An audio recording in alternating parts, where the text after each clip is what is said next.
Hey there, everyone. Welcome to the episode number 4 of the Kelly Berger County Podcast. I'm Kelly Berger, and today we are with local St. Cloud comic and famous Kill Tony Golden Ticket winner from his Minneapolis show, Ryan Middendorf. Hey there, Ryan. And Hey, we also have Darren on tech support. Hey, how's it going? Hey Ryan, it's been a while since I've seen you too. it's been that 12-mile show. That's the last time I saw you, dude. Yep, I remember the 12-mile We went to tavern. the That's Royal. also Yeah. here's a famous fact, like the 12-mile tavern show was like the first show I headlined, and that was because of you. Uh-huh. Yep. Yeah, Darren's man, I also knew you were always in my corner and stuff, so I hooked you up, man. And I Mhm. love your fucking shit. Like, it's fun. Like, it's cool. Yeah, the 12-mile tavern was like a fun show. Darren was there too. Yep, that was a very fun night. I'm glad I was able to go. It was the first time I did stand up in front of my family and said the word fuck in front of them. Which was Oh, boy. hilarious. Mhm.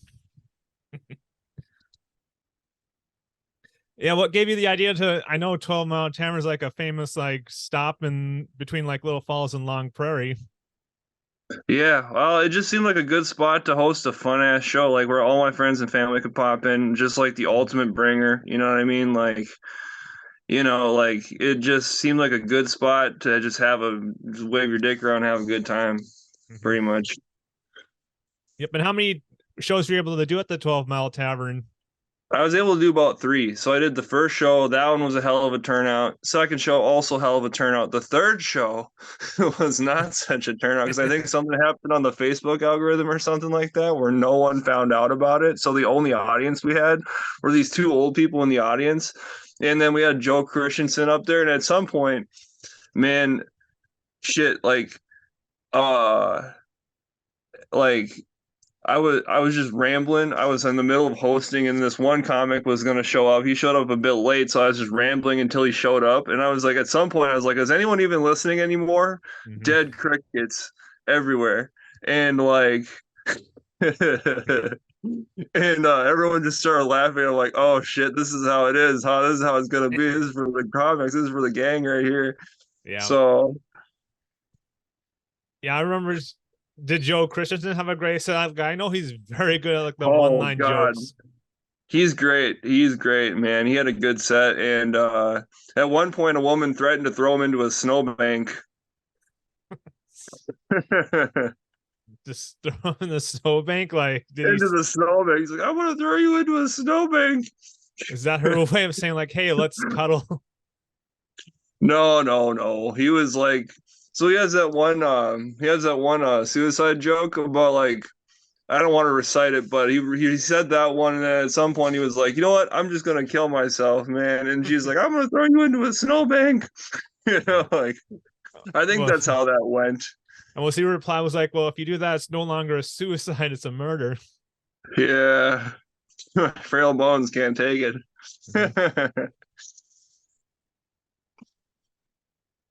And how long have you been doing comedy? Like, when did you start? I started in 2016. So, Mhm. I mean, it's been on and off since then. I mean, I did it for 2 years pretty hard in the paint, just trial and error, bringing up trash, bringing up good stuff at times, Mhm. keeping the good stuff, throwing out the trash.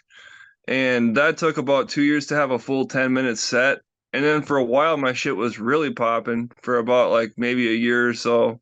And Mhm. then I got off the horse about the time I got married and got a real job and all that shit. And haven't done Yep. it in like 3 years. Now I've hit a couple mics, already on a show. I mean, like it's fun. Yeah, I'm just out here. it's not like how like you make the good decisions of life and how they affect your comedy, like getting married, having a stable job, taking care of your Yeah, mental health. yep. Yeah, all that. So yeah, I even had about a 6 month period where I wasn't doing nothing hardly. Just my mentals were pretty twack, so I had to get out of it for that reason. But Mhm. yeah, you gotta take care of you. Have you been getting back to it? Like I saw a recent post of you up in Jameson last Yeah, I Friday. was at Jameson's this Friday. Uh-huh. How's that place popping? It was pretty fun. It was a good room. Um, yeah, and mostly comics, but it was a good crowd of Yep. comics. Yeah, it's run by John Standard, and saw a couple of posts of Jameson. Like John Standard, he really made that room pop. And Yeah, yeah, it was a fun room, and I was really happy to be in the cities. I happened to be down there for picking up some beehives, and I hung out with Connor all day, and then we went out to Jameson's, and it was fun, man. was that in the? Did you did you bring the beehives to the stage? God no. Are you're down in the cities picking up beehives? Yeah, man. I'm gonna get into beekeeping this year. Yeah, Nice. I'm getting a little side hustle going here. So Yeah. Well, we do need the yeah, bees. absolutely, absolutely, doodly. And we also need some more B's and less C's on stage. Yeah, I feel that too. Mhm.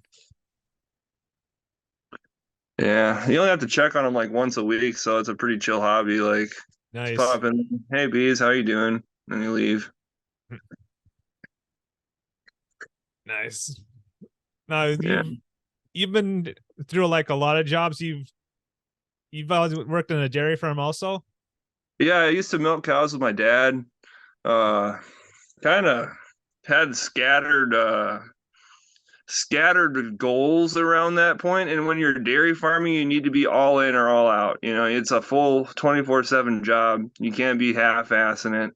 Mhm. When you're thinking about becoming a professional comic and you're thinking about becoming a writer and you're thinking about fucking going back to school for this and that and all that, it ain't gonna work for you because Mhm. there's shit to do all the time, you know. Yeah. Yep. I've like in the past 2 years, I've been through like 5 different jobs in Texas, and I'm trying to make like comedy my full time thing, but still got to pay those bills. Yeah, I sort of attack the bacon, so Hmm. yeah. And sometimes working these jobs, like when comedy's like my main focus, is like it's like trying to focus it. Like my current job right now is luckily this one's super flexible with comedy. Is I work as a mover now. Okay. That's pretty chill. Yep. Hmm. Yep. And have you been able to bring like any like dairy farm insight into the comedy? Yeah, yeah, a little bit. You know, I have this one joke where I was like, "Yeah, I used to milk cows with my dad. Unfortunately, I had my head up my ass the whole time. It's kind of hard to run a dairy farm with your head up your ass. Mhm. Sometimes I wish I was a surgeon so I could surgically remove my head from my ass." I Yep. And yeah, you've also been very active in the St. Cloud comedy scene, in which, love St. Cloud. yep, Yeah, that's my goal. That's my place. yeah. Have they added any? I know it's been a while since I've been up in St. Cloud. Have they added any more open mics, or is it still like mainly like the Keller? Just the Keller, and a few showcases. One of which I'm on in March. Nice. Yeah, bud. I think this episode will come out before March. Do you want to plug Yeah, it? yeah. All right. Yeah, I'm at the Silly Beaver Comedy Show at the Beaver Island Brewing Company, like March 7th or something like that. So Oh, nice. I was on there last March when I visited Minnesota again. It's a fun cool. room. Yeah, it is a fun room. I visited it a couple times, watched Ben Marcotte go up just because I was like in St. Cloud. I was like, oh shit, Ben, I gotta see Yep. that guy. Yeah. So Yeah, Ben's pretty good. yeah, he's great. Yeah, that spot is run by I'm trying to remember the guy's name, like John Maddox. Jonah Maddox. Jonah. Yeah. Close. Yeah, pretty close. Yeah, he's a pretty chill guy. Yeah, yeah. Yeah. Yeah. And another thing I want to ask you about is like your famous Kill Tony set a couple back in 2019. Ooh, yeah, about that. Yeah, that's the night you won the golden ticket. Yeah, my claim to fame. Yep. How did you hear about the Kill Tony coming to Minneapolis? I listened to it all the time at the time. So I was like, there was a solid 2 or 3 years where every week I would look forward to Kill Tony dropping every single week. And I was like, oh shit, they're in Minneapolis. I have to go to this. And luckily my name got pulled out of the bucket, and luckily I had a good set, and luckily the whole interview turned out okay. I mean, that was just a hell of a lucky streak, and luckily I had a famous sex position. Yeah. You know what I You mean? talked about when you scissored with your girlfriend. Yeah, we did the extreme scissor. I was the first guy to answer the question, so he gave me the ticket. That was a hell of an attaboy. Yeah, I watched that episode and was like, there was like only two names I recognized that were being pulled out of the bucket. It was just like a bunch of like Kill Tony fans trying comedy for the first time. Yep, that's how it usually goes too. Is a lot of newbies come up and they'll throw their name in just for shits and giggles, and then a couple of actual comics will come up and throw their names in there. Yep, So you got a little bit of a mixed bag. It was the same way down here in Austin. Just people saying like, "Oh, I'm gonna do my first stand-up set on Kill Tony because that's apparently the way you do it." And then they try, and then it blows that for them. Yeah, it's like blowing your load at Acme for the first time. I've been afraid to go to Acme. That is like a similar experience. Like that's something fun for the comics, like watching people like get up on stage for the first time in Acme, and it's just like watching them get that realization, like, oh, this isn't as easy as I thought it was going to be. No, it is not. Unless you're a freak, like a freak of nature, it's not going to be that easy. Yeah. But like the biggest guilty pleasure I get from watching Kill Tony is like seeing a bad set get called out.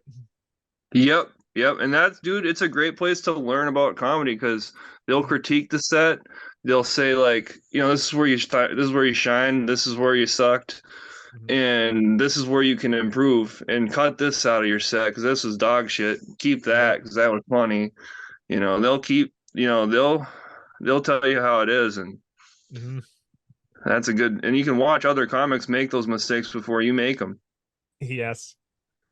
And I kind of wish you were down here when they had Kill Tony at the Vulcan, because if you sign up to get on Kill Tony, they would put you in like the far back. You could actually watch the show.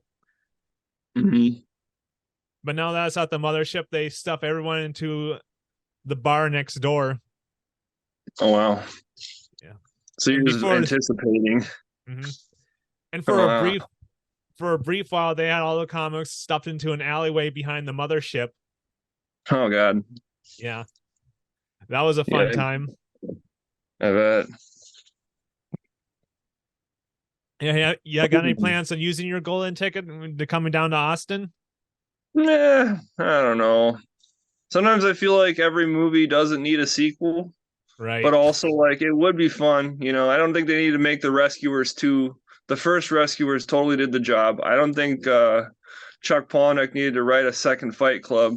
That book was great. I don't think once the formula, you know what I mean? I don't know. I love meeting Tony. It was the fucking best night of my life. But unless I'm absolutely ready to kill, like, I'm not really to that point yet. I gotta really grind and hustle before I go out there and show them what's up. So hopefully I don't forget who I am by then. Yeah. I'm trying to think something else to talk about. Oh yeah. Speaking of like stuff, one other thing I want to talk about, like, was your time at the House of Comedy contest when you won your night. That whole incident. Yeah, I remember that. Yep. Fighting some clout demons. Like right after you had like a golden ticket from Kill Tony, then you go on the local contest and you just have some local gatekeepers saying like, oh, this guy's not that good. Yeah, I remember that. You were in my corner for that too, and I really appreciate that, dude. Yep, I remember giving you that piece of advice saying like, hey, don't engage in like the riffraff online. And I did engage. I didn't listen. Oh, how did that turn out? Dude, I sicked the dogs on her. I didn't personally engage, but like my girlfriend sent out a long text. Everyone was in the comments. I was like, you see this bullshit? They're like, yeah, dude. Yeah. I think I should probably explain the contest of what happened. Like a couple years ago, Ryan was in the local contest. It was some people take comedy contests too seriously, and usually this one place, I'm not going to mention the place's name because it's still a very good place to do comedy. But usually every now and then they have like local scene regulars as panel of judges, and sometimes they sort of get their ego overinflated and they give like a lot of social justice critiques. And then one night, Ryan won his set of the night, and one of the judges publicly said, like, ugh, another white guy. Yeah. Yeah, pretty much. Pretty much. And you had like a really good set that night. I know. Dude, I was on too much of an upswing too. I mean, with my bipolar shit, I like straight up, like I was getting a golden ticket, running a show, getting to the finals in about the span of 3 weeks. And that was a little bit too much for me to take in at one time. Like you want to have a gradual slope to, good things instead of like a fucking right to the top, For me anyway, couldn't handle the clout. Yeah. One thing I've noticed is like how sometimes celebrity comedians are like very supportive of people starting out, and how like smaller scenes are trying to gatekeep, saying like, oh, we have too many people. But I totally disagree with that. I say like the more people doing comedy, the better. All right. Yeah. So some people will disagree with that, saying like, oh, there's just too many amateurs running around. But eventually, if you're not, are amateurs when they start. And also I've noticed like some people who are not quite good at comedy, they realize that, but they say like, oh, I still love the art of stand-up, so I'll just produce some shows and get my funny friends around so I can look funny too. Yeah, there's that. So, and also like, it's just a fun hang, it's a fun time, and you have fun just whipping your dick around out there, and that's what it's really about. You're doing it for the love of the game. That's what it's all about. And also like stand-up comedy is like a great way to meet like almost everyone like from around the world. Yeah, any walk of life.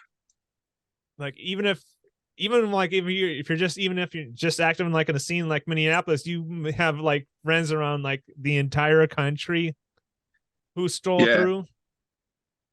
Yeah, it's cool. It's a chill hang. Yeah.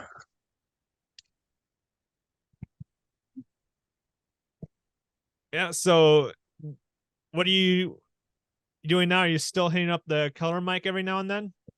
I do that here and there. With my work schedule and stuff, it gets mad busy. So on the weeks that I don't have, so my work is pretty much like I make my own schedule, but on the weeks that I'm packed, I don't show up. On the weeks that I don't have nothing going on, I show up.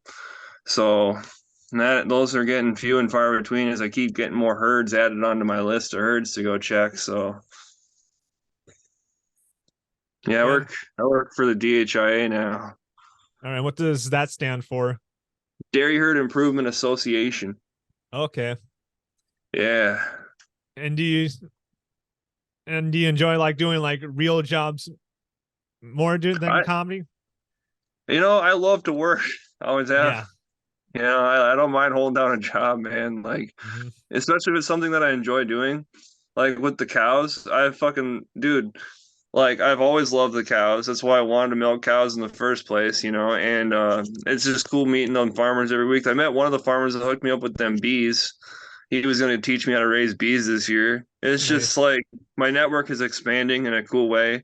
And yeah, I don't know. I got no problem working till I die, Yeah.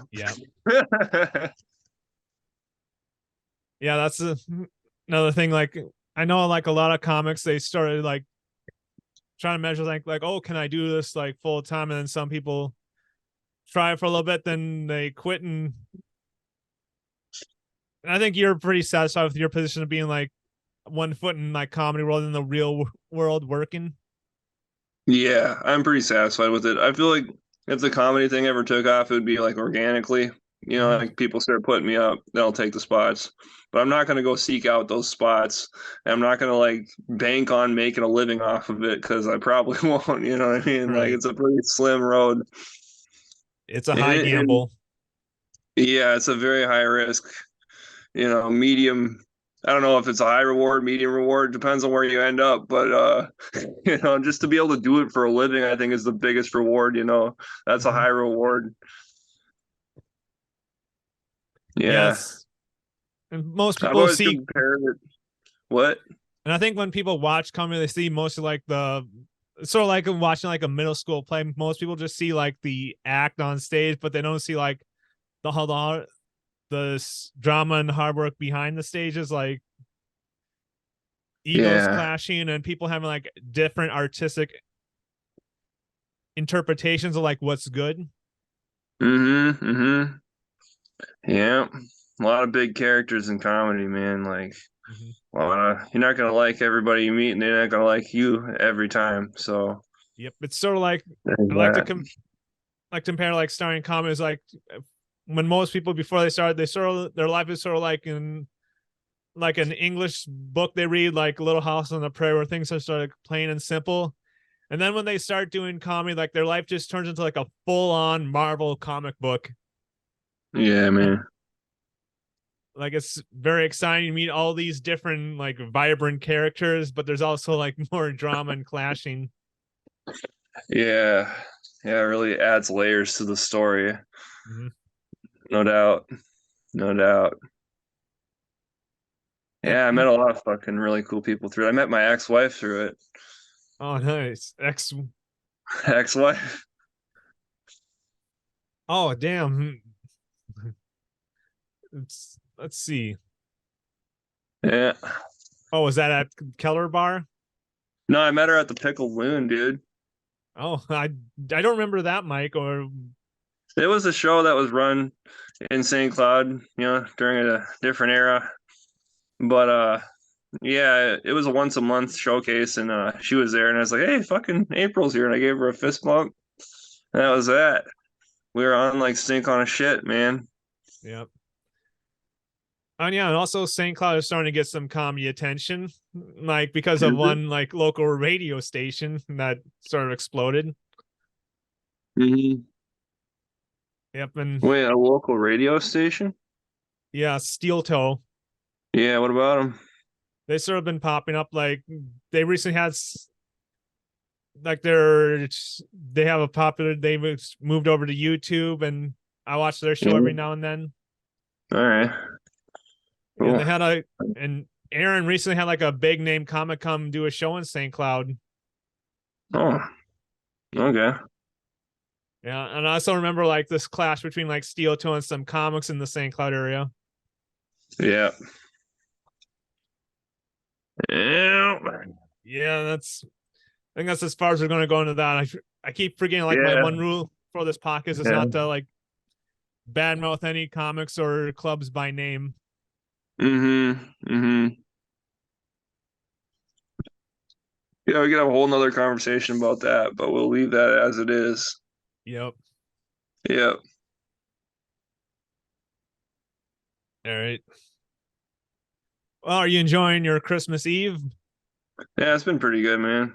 Yeah. So far, just got up, had a cigarette, talked to you, watched like an hour of Dracula Flow.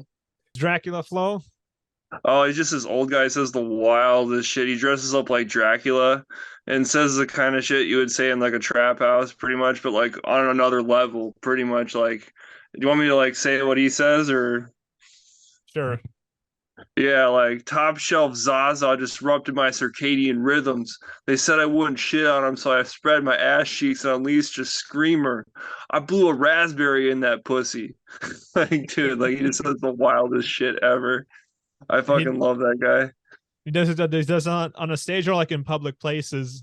He just does it in his room, but he's holding like a bottle of Henny, and he just like just says stuff like that. Like, Nice. yeah, Sounds like he needs to get like the whole monster crew together, like do a rap with Werewolf and Frankenstein. perhaps. Yeah, I think he should. Like, I don't think he should fuck with the formula, man. He's got it down. I think he's got it 100% down. Yeah, Sounds like he's having a lot of fun one way or the other. Mm-hmm. yeah, pretty much.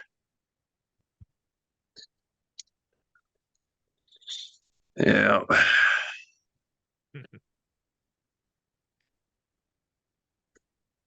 Yeah, I did that, and then I kind of anxiously waited for the pod to start.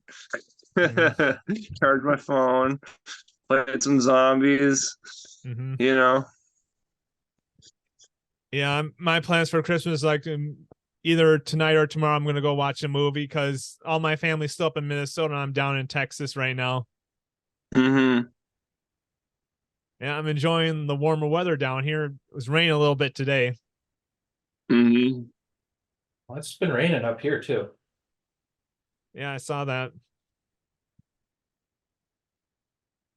Yeah, sounds like a bit nicer out there. You know, it sounds. So you got people you're hanging out with around Christmas? Or you're just chilling? Just chilling a little bit. Nice, keeping it low key. Yep. Respect. Yeah. No, man, I'm going 2 miles down the road to my dad's place. We're gonna hang out and eat some cocktail shrimp. He's gonna drink a whole bottle of wine. It'll be a good time.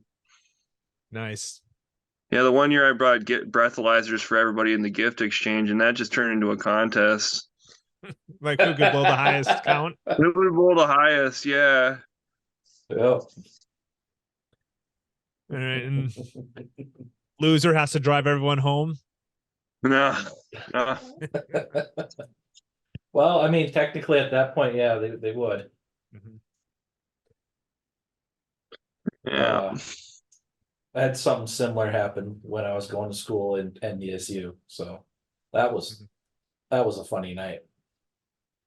Oh yeah, another thing, being down in Texas that I miss about Minnesota is like Minnesotans are much heavier drinkers than people down in Texas. Bet. I think maybe it's just because like the cold weather and Nothing else to do right. in the winter time, right? Just want to go drive sleds and spend a bunch of money. Yep. And Daryl Horner used to bartend in my hometown for a little bit, and he told us about stories of like guys who would drive their snowmobiles to the bars because they had too many DUIs. Yeah, yeah.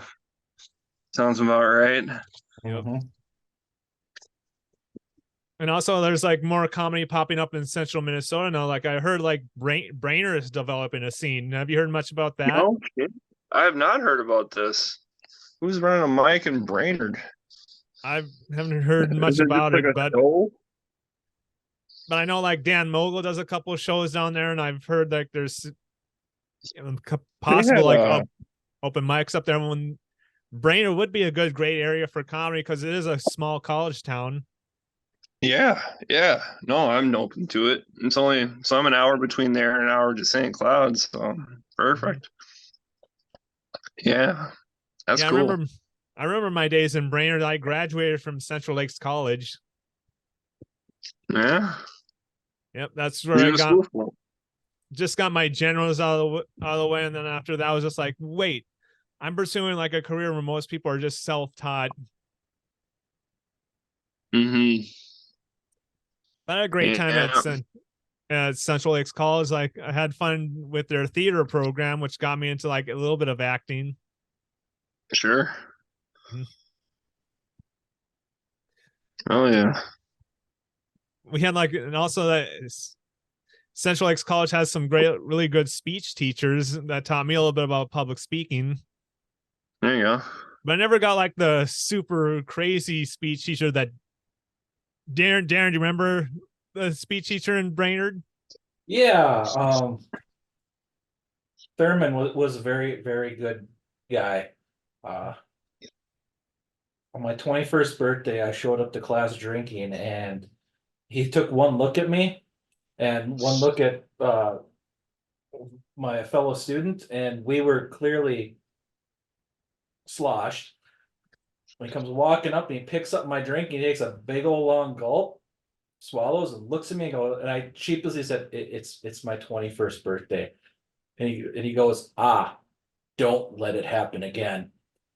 And just to kind of give you the full picture, Thurman was this guy who he was a very big man, giant beard, long hair, rode a motorcycle to school every day that he could.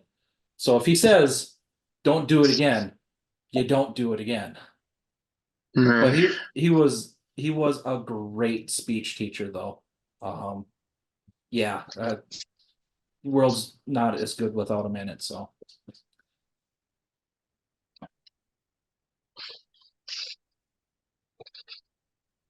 Yep. All right. Well, I think we're almost ready to wrap up. Alrighty. sounds good. So, Ryan, do you have any plans for 2024? 2024. Make as much money as I can. Mhm. I'm gonna attack the bacon. I'm gonna fucking probably get back into comedy a little bit here and see what I got time to do. Just live my best life out here. Yep. Do you got any plans to produce any of your own shows with your farm money? I don't know. Maybe. We'll see what falls out naturally. And, I live by the Tao Te Ching, you know what I mean? Like, I don't really try to force things. So, whatever kind of comes up organically is what I do. All right. Well, thank you for doing this podcast, Ryan. And Absolutely, man. Thanks for having me. Thank you, Darren, for being on tech support. And I'm wishing everyone like a Merry Christmas from this current time. And if you're still buying presents by the time this airs, you're too late.